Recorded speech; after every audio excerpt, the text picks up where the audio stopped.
எல்லா வீட்லையும் மணக்க ஆரம்பிச்சிருச்சு. இவர் வேற எழுப்பலான்னு பார்த்தா பாவம் வேலைக்கு போயிட்டு லேட்டாக வந்து தூங்குறாரு. தர்ணீஸ் வேற வெள்ளனா வந்துடுவோம் ஏதாச்சும் செஞ்சு போய் மாட்டு போயிருக்கேன். என்ன பண்ணிட்டு இருக்கா? இந்த துணியெல்லாம் புழிஞ்சு காய போடலான்னு எடுத்துட்டு இருக்கேன். ஏன் இவ்வளோ லேட்? நீ எழுப்பி விட்டுருக்கலாமா முன்னாடியே? சரி இப்போ எழுப்பலான்னு வந்தா நீங்களே எந்திரிச்சு வந்துட்டீங்க. அம்முளும் மட்டன் எடுத்து ரொம்ப நாள் ஆச்சு. போய் ஏதாச்சும் கடைக்கு போய் ஏதாச்சும் எடுத்துட்டு வாங்க. சரி இப்போ என்ன மட்டன் எடுத்துட்டு வரவா? ஆமாங்க. சரி நீ மட்டன் ரெடி பண்ணியா? வெங்காயம் வச்சு வைக்கிறேன். ஓகே. என்னங்க இவ்வளோ லேட்டு?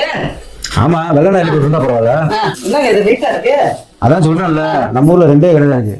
ஞாயிற்றுக்கிழமை புதன்கிழமை பரவாயில்ல, ஆடு நிறைய வெட்டுவாங்க, ஒரு கடை வெட்டுவாங்க. நிறைய இருக்கு மாதிரி தெரியுது. கறி தீந்து போச்சு. என்னது? ஆட்டு குடல். ஆட்டு போடலாம். ஆமா. என்னங்க எனக்கும் பிடிக்காது, தர்ணீஸ்க்கும் பிடிக்காது, எனக்கு வைக்கவும் தெரியாது. நீ சாப்பிட்டதே ஆட்டு குடல்? ஐயோ நான் சாப்பிட்டதே இல்லையே. சாப்பிட்டு பாரு. அதாவது மனுஷங்க ஒரு ஆட்டு கறியில விட ஆட்டு தலைக்கறி குடல் கறியில வேற மாதிரி சத்துக்கள் இருக்கு. சுவை அப்படியே வேற மாதிரி இருக்கும். செஞ்சு அது செய்யற விதமா செஞ்சா.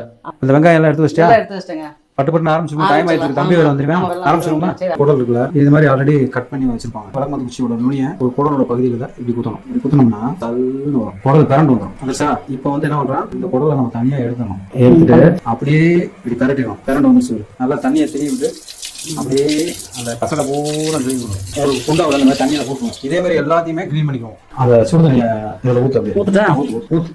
மஞ்சள் பொடி 2 ஸ்பூன் போட்டு, உப்பு வந்து 1 ஸ்பூன் அளவு போகலாம். மஞ்சள் பொடி உப்பு எல்லாத்தையும் அதில் அப்படியே கலந்து அப்படியே ஒரு மிக்ஸ் பண்ணிவிட்டு ஃபர்ஸ்ட் அந்த சின்ன குடலை போகிறோம்.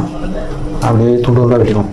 அடுத்து அப்படியே இந்த பெரிய குடலை நமக்கு தேவையான சைஸ்க்கு வெட்டி எடுத்துருவோம். குக்கரை வச்சு நம்ம சுத்தம் பண்ண குடலை அப்படியே போட்டுருவோம். இந்த குடலில் பாதி அளவு இந்த அந்த அளவுக்கு தண்ணி ஊற்றணும் போகும். மஞ்சள் பொடி 1/4 டீஸ்பூன், மிளகாய் பொடி 1, ஒரு 2 டீஸ்பூன், மல்லிப்பொடி 1, 2, ஒரு 3 டீஸ்பூன் போட்டோம். சீரகப்பொடி ஒரு 1/4 டீஸ்பூன், கொஞ்சம் கல்லுப்பு நல்லா கிண்டி விட்டு வெந்துகிட்டே இருக்கட்டும். அதுக்குள்ள நம்ம இதுக்கு தாளிக்கிறதுக்கு ஒரு ஐட்டம் ரெடி பண்ணுவோம். பட்டை, கிராம்பு, சோம்பு, கடுகு, இஞ்சி, பூண்டு, 2 பச்சை மிளகாய், துருவி வச்சிருக்க தேங்காய் ஒரு 1/2 மூடி இருக்கும்.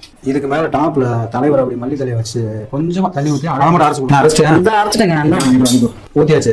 இது கொஞ்சம் தண்ணி ஊற்றி லைட்டா கரைச்சு அப்படியே நம்ம மசாலா அரைச்ச தண்ணி இதுல சேர்த்து இந்த அளவுக்கு உப்பு போட்டு அப்படியே கலந்து விட்டு மூடி போடுறோம். மூடி விட்டு அப்படியே மூடி வச்சு கரெக்டா நீ சொன்ன மாதிரி 10 விசில் போட்டுருவோமா? இப்ப நம்ம வேக வச்ச குடல் கிட்டத்தட்ட 10 விசில் வந்து விசில் அடங்கிடுச்சு. ஓப்பன் பண்ணிக்குவோம். பாருங்க குடல் எந்த அளவுக்கு சூப்பரா வந்துருக்குன்னா, தாளிக்கிறதுக்காக கொஞ்சம் எண்ணெய் ஊற்றிக்குவோம். நம்ம கட் பண்ணி வச்சிருக்கோம் பாருங்க பெரிய வெங்காயம், அதை சேர்த்துருவோம். ஒரு ஸ்பூஸா கட் பண்ணி வச்சிருக்கேன் மல்லித்தலை, ஒரு 2 கொத்து கருவேப்பிலை, அதையும் போட்டு துருவி வளர்க்கணும். கிட்டத்தட்ட வெங்காயத்தை பார்த்தா ஒரு கண்ணாடி பழம் வந்துச்சு. டைப்ல வந்து ஒரு 1/2 தக்காளி பழத்தை சேர்த்துருவோம். இதே நல்லா கலரும். அவ்வளோதாங்க. இப்போ நம்ம வேக வச்ச குடல் கிரேவியை அப்படியே ஊற்றிடுறது. ஒரு டம்ளர் தண்ணி சேர்த்து நல்லா அலசி அப்படியே ஊற்றிடுவோம். டைட்டான ஒரு குழம்பு. இது எப்படி இறக்கி வச்சோம்னா இன்னும் கிரேவி மாதிரி ஆயிடும். நம்ம எதிர்பார்த்த குடல் குழம்பு சும்மா பட்டைய கிளம்புறமே தயார் பண்ணிட்டோம். இறக்கி வச்சு சாப்பாட்டை சுட சுட போட்டு சாப்பிடுவோம்.